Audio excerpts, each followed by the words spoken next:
The Texas Hill Country is one of the most beautiful places on earth. In this podcast, recent Hill Country resident Tom Fox visits with the people and organizations that make this one of the most unique areas of Texas. Join Tom as he explores the people, places, and their activities of the Texas Hill Country.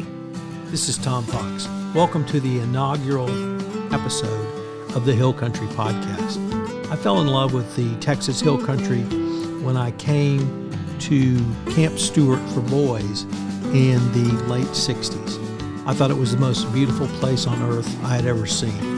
The Hill Country is just that. Rolling hills as low as 500 feet and as high as 3,000 feet. Rock, granite, conifers, firs, and the most beautiful landscape, bluffs, and rivers I've ever seen. I'm going to explore the people, places, and things of the Hill Country in this podcast. Because I moved to the Hill Country from my Camp Stewart experience, I wanted to have as my first guest Kathy Ragsdale. Kathy and her late husband, Psys Ragsdale, purchased Camp Stewart in 1967, and I attended Camp Stewart that year. Kathy talks about how they came to purchase Camp Stewart. It had been Psys Ragsdale's lifelong dream to purchase it after he attended as a camper in the 1930s.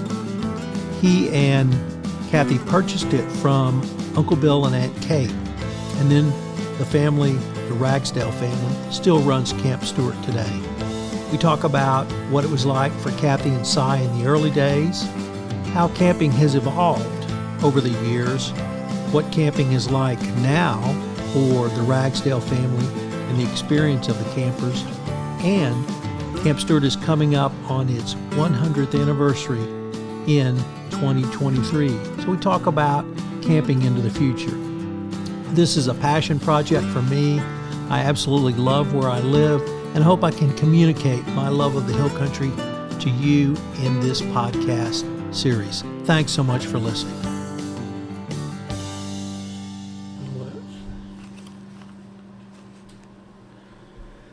Well, hello everyone, and welcome to the inaugural edition of the Hill Country podcast. Today I'm with Kathy Ragsdale, one of the owners of Camp Stewart, which is the reason I'm in the Hill Country, because of my camping experience here.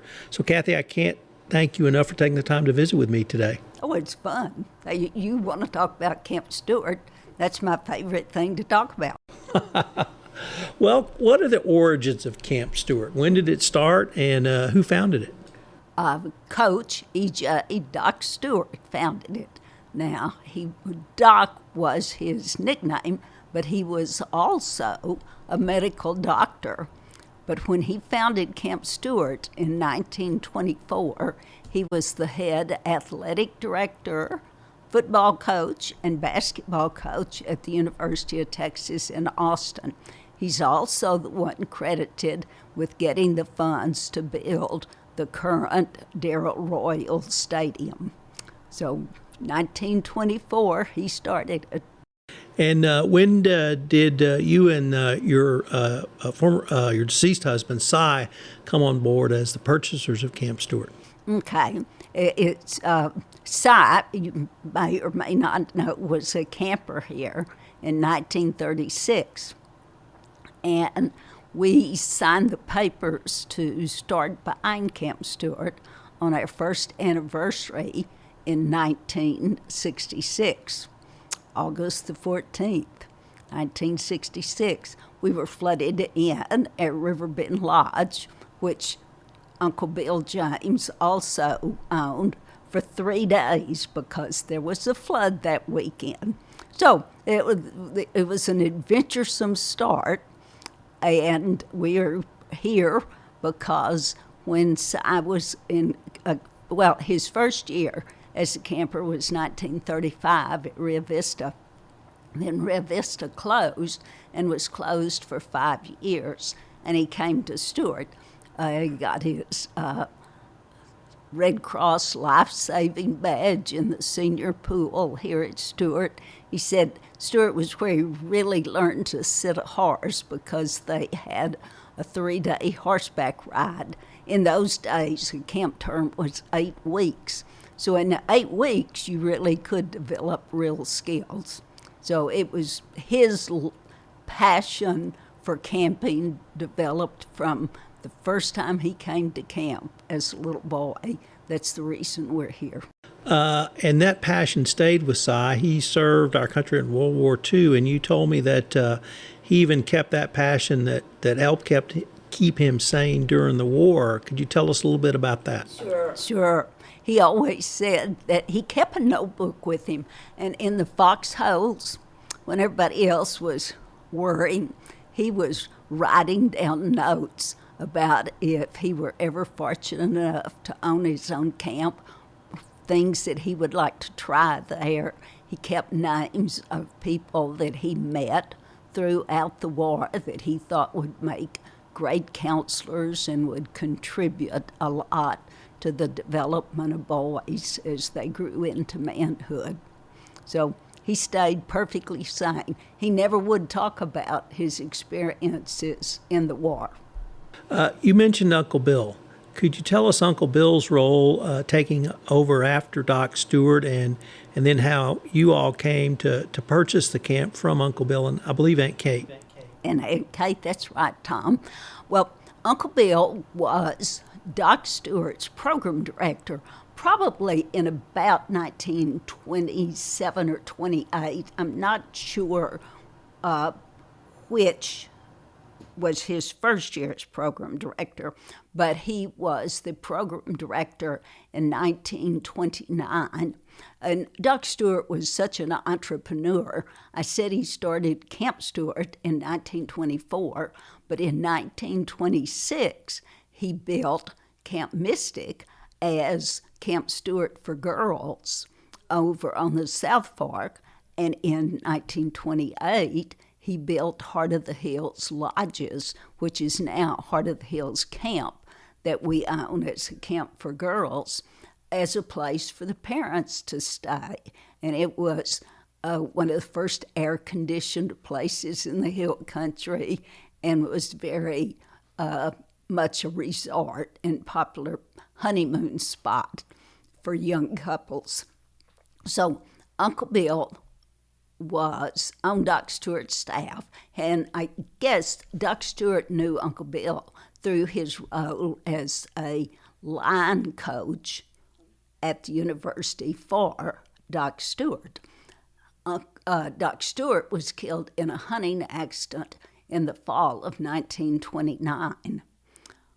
After his death, Uncle Bill and his wife, Aunt Kate, and those are honorary titles. That's what all campers and former campers and everybody that knew them called them, started purchasing Camp Stewart from Doc Stewart's widow.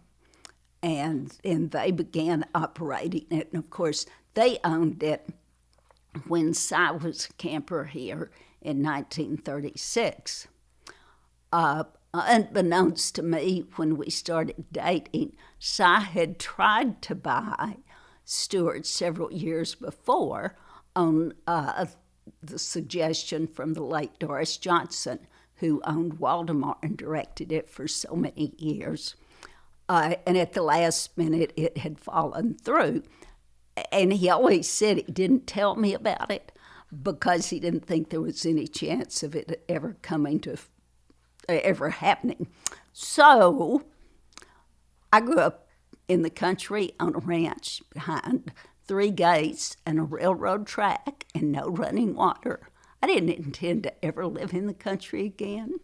So what happened? That's exactly what happened. Never think never. So we moved down in January of '67 after took a while to sell the house in Denton, change schools for the children, all of the things that have to be done. And then we moved January of '67, and the rest is history. So what was it like to move? I won't say Denton was a big city in 1967, but it's certainly bigger than Hunt, Texas, and certainly a little more probably cosmopolitan than Camp Stewart was at the time. What was that like for you? But now that I know you grew up on a ranch, maybe it was like something you were used to, or really not? Oh, it was easy to adapt. I had gone to Denton, to Texas Women's University, and when and I met, I was working for the university, actually for the foundation of the university. My job was to visit high schools throughout the state and try to do that hard sell of talking teenage girls into going to an all-girls school. But it was something I loved and believed in. So I thought when Si and I married, he was the executive chamber director of Denton, that I was going to live close to Neiman's and Casa Mañana, Joe Garcia's Mexican food in Fort Worth, and all those wonderful things. And we moved to Camp Stewart, where there was running water and there was electricity, except when it didn't work. But the water turned everything you owned orange. I don't think that was by design. I think it was minerals. And it was long distance to call Kerrville. And the local phone exchange cut you off. Well, they gave you a warning at 3 minutes. You got cut off at 5 minutes. Inez Harrison, the longtime wonderful director at Camp Mystic, and I never finished a conversation, because how do you finish conversation in 3 minutes? Impossible. So my first year as a camper here was in 1967, and I had second year in 1968. And frankly, we always thought of you as the camp mom. That was my role. Our first summer here, Si handed me the checkbook and said, "You're in charge of all financials." And I quickly learned that my job was to do all the things he didn't want to do. He was an idea man and a showman, but he needed a sergeant. And one of the stories he used to tell the counselors was that he learned in OCS school was, how do you erect a flagpole in the middle of the Sahara Desert? So everybody comes up with all of this, these fancy answers. And the answer was, you say, "Sergeant, get that flagpole erected," and you leave. You don't attempt to tell him how to do it. And that was kind of assigned my role. He was the general. I was the sergeant. And so he was out and about meeting people and doing things. And I was in the office, the same office that I've been in since 1967. But it looks a little different now. Those first few years, there were 3 of us in it. And now we're sitting in an office that we built many years later, or in addition to the original office that was Psys' office until he retired. So it's grown like everything else at Stewart, but we've tried to keep the basics. And when you drove in, didn't it look the same to you? As you said, it looked smaller than it did when you were a little boy. And that's what most people say when they come back. We took all the water pipes that ran on top of the ground and buried them. I used to tease Si in those hard first few years that the sun was shining on Joy Bluff into his eyes so much that he couldn't see in what bad physical condition the physical plant was in. He just saw it in his mind's eye as a little boy. And it really was still great for little boys, but people tripped on water pipes that were above ground. Uncle Bill's caretaker told Psys, but Mr. Ragsdale, it's so much easier to repair if you don't bury them pipes. It took a little education to get all the pipes buried and the electrical lines raised and buried. So we, through the years, tried to keep the feel and just make it better. Let me ask you a few questions about those early years from my perspective around the counselors. So we, as I recall, each cabin had a couple of counselors. One was a college guy, and then one was a little bit older man who may have been involved in other activities. The college guy tended to stay with us most of the day, if I remembered that right. How did you go about getting your counselors out here? Oh, the hiring counselors is still one of the hardest aspects of camping. But in those days, now we have to have 3 counselors per cabin. In those days, you're right, we had 2. But the reason the younger guys seem to stay with you all the time is Psy had read about a cabin leader system while he was in the war that a camp director on the East Coast had developed, where one counselor always stayed with the campers in his cabin and became the expert on them. He went with them to all activities. The other counselor, and he could have been younger, he could have been older, was an activity counselor, and he taught one of the activities. And so that's the way that happened. But we, those first couple of years, drew heavily on the people that had been counselors for Uncle Bill. Now, a lot of them, especially a lot of the old-timers, would not transfer when some of them had wanted to buy the camp from Uncle Bill, and when instead he sold it to this new young fella, they didn't like that very much. But a lot of them, like Travis Lipscomb, who was responsible for you coming, their allegiance was to camp and to the boys it served, not to whomever was the director. And I think that's one of the things that makes camp so great is people who really love it, their allegiance is to the camp, not to a person. But to get new blood, Psy leaned heavily on his fraternity connections, just as he had done when right after the war he was the boys' camp director at Camp Fern in Marshall. He always said he would start trying to recruit them as counselors in the fall at the end of the summer, and they were always going to Europe or something. Then in January, they were thinking, well, maybe I'm going to get an internship. And by about February or March, they were ready to come to camp.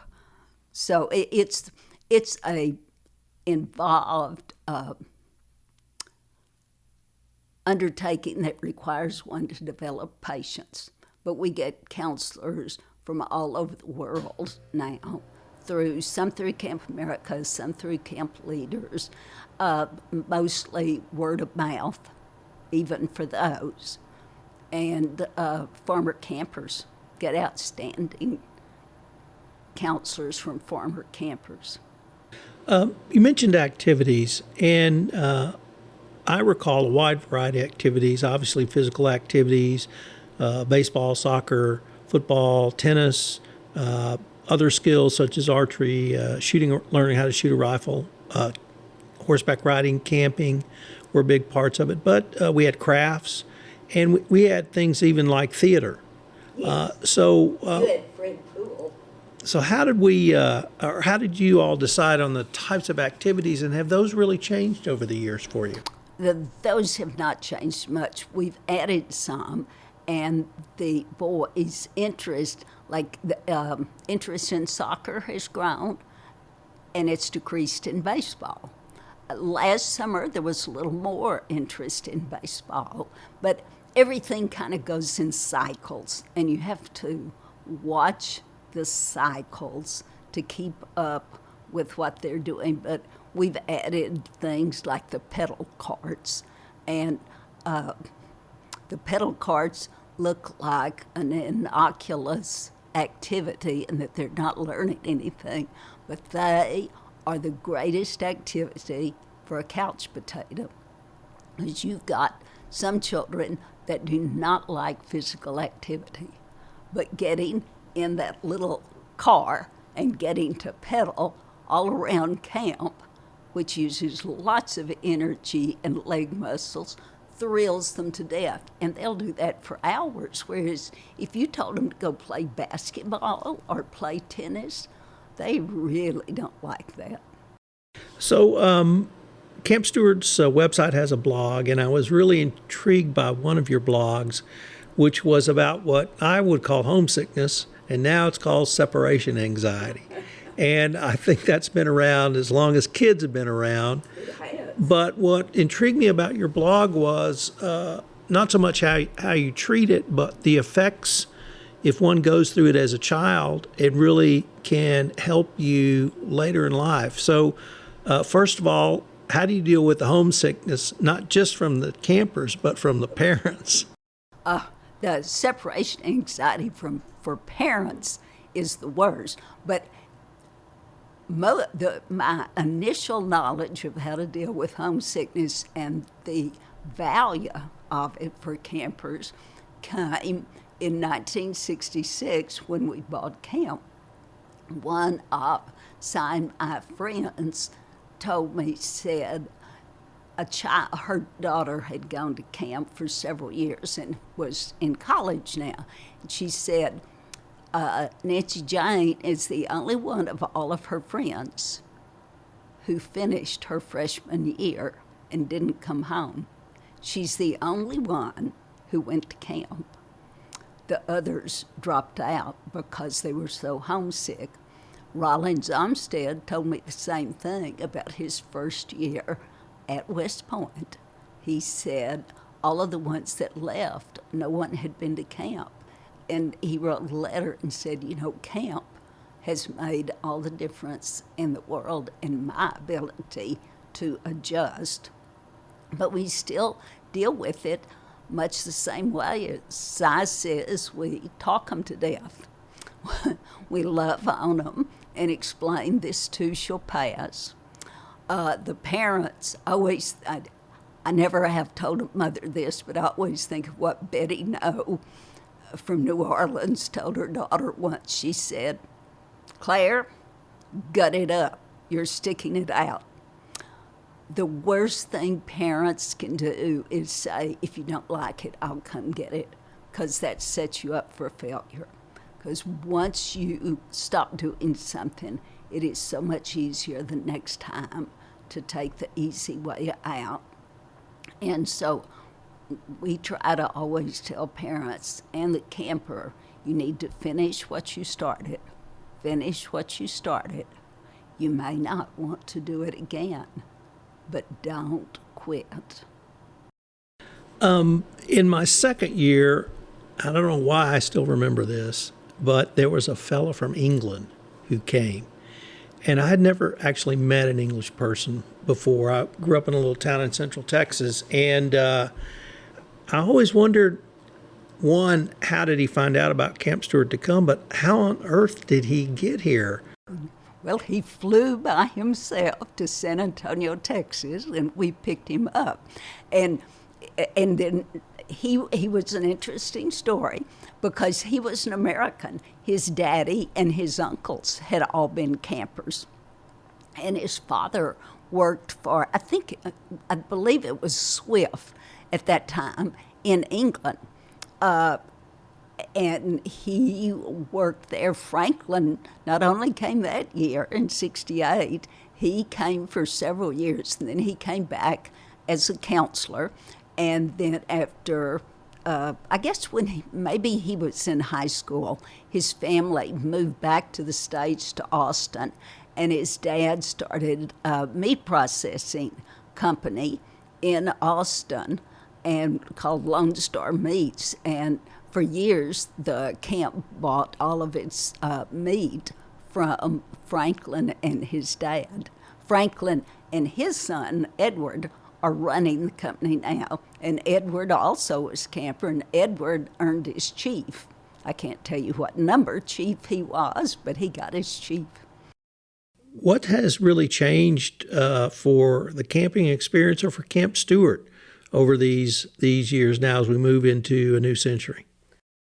I think the biggest thing that has changed is the parents. They're much more hands-on. In the camping world, we call them helicopter parents because they want to micromanage, where our philosophy is that the children are in a protected environment.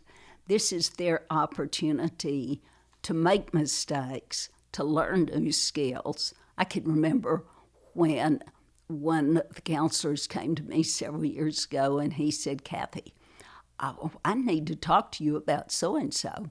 He just got into an altercation with somebody," and I looked at him and I said, "That's the most wonderful thing I've ever heard," because this child had been expected to be perfect all of his life. And it was his first opportunity to stand up for himself and to learn who he was.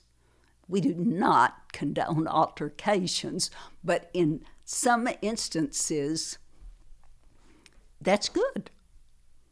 And you just have to recognize that basically little boys are still the same.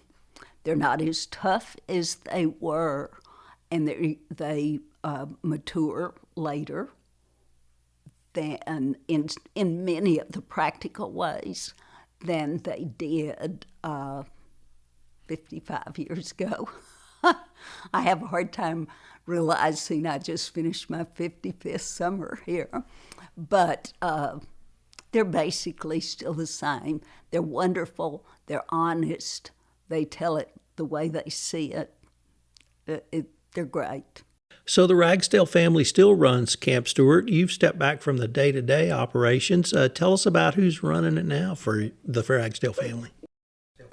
Jeeper runs it now. He was born here just before you came in 1968. Actually, he was born in Kerrville in the hospital, but he was born May of 68. And so he literally grew up here. Sinai did not expect or demand that he take over the camp when he and Jane started approaching, let's say, adulthood, but, mid-20s. We sat down with each of them separately and said, "Now, what do you want to do?" Because what you want to do determines how we proceed with estate planning, because there were at that time 2 other siblings, neither of whom were involved in the camps, and we needed to know in what direction, because camping's hard. I always called it a jealous mistress. And you are on call 9 days a week, 30 hours a day when camp's in session. And you have the responsibility for all those many little boys. And it's not just the campers, it's the counselors. It's like a small city. You've got the water, you've got the sewerage, you've got the food service, you've got the laundry. It's everything. It's not just the canteen and going to activities. And so each of them, each Jane and Jeeper came back and said, "This is what we want to do." I remember Jeeper's comment because we were in Monterrey, Mexico, at a horse show. And that time Jeeper was still competing, and he was at Olympic level, and he had to make the decision whether he turned pro and pursued a jumping career or whether he came back and worked at camp. And he said, I remember his words exactly, "Why would I want to do anything but camp? It is the best of all worlds." He said, "Now, if I won the lottery, I'd hire a really good person to recruit during the winter months and do all that. And I'd go to Europe and jump, but I'd be there in the summer to run camp." So he has a passion for it, and hopefully Psy the fourth, his son, who's now 13, will have a passion. But that's an unknown, and you can't dictate what they're going to do, because if their passion is not for camping, it's not going to be successful.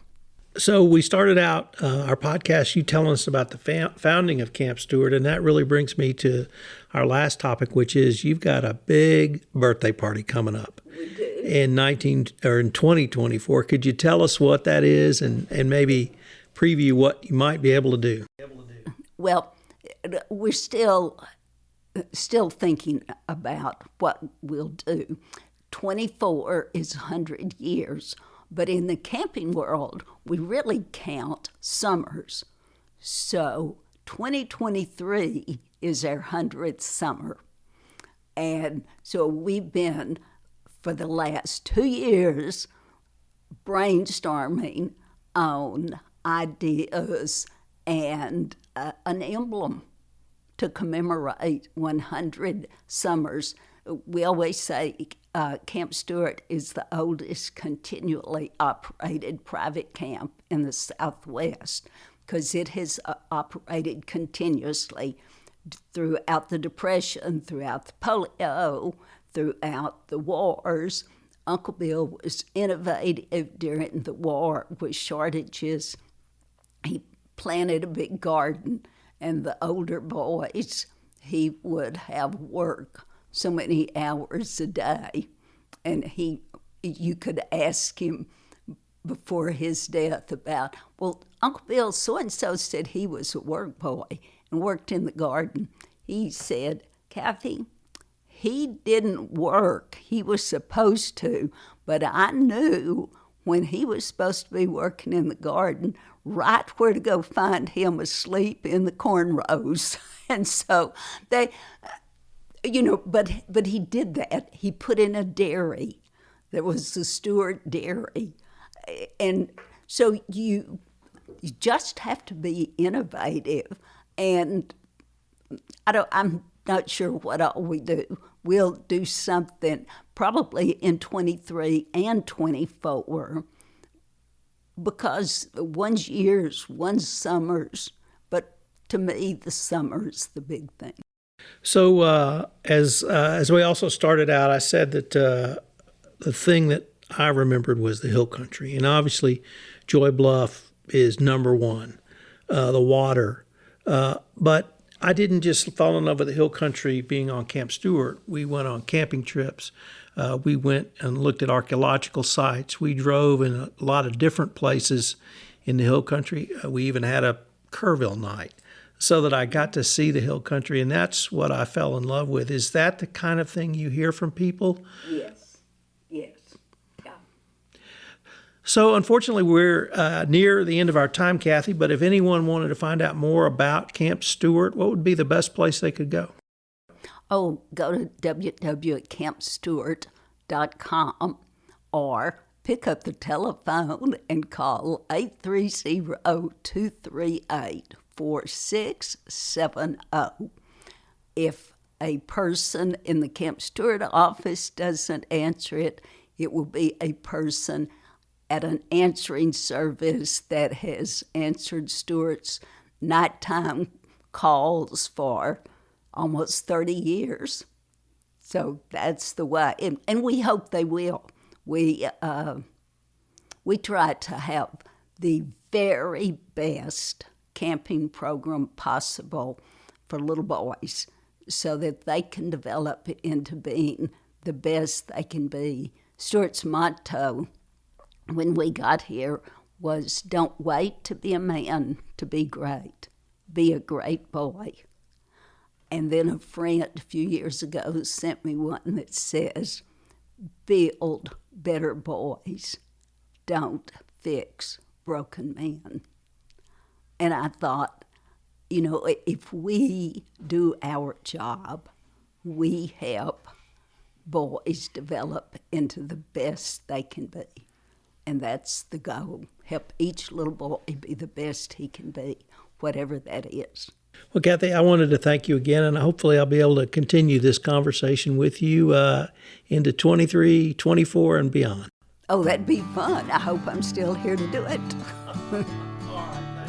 Thank you, Tom.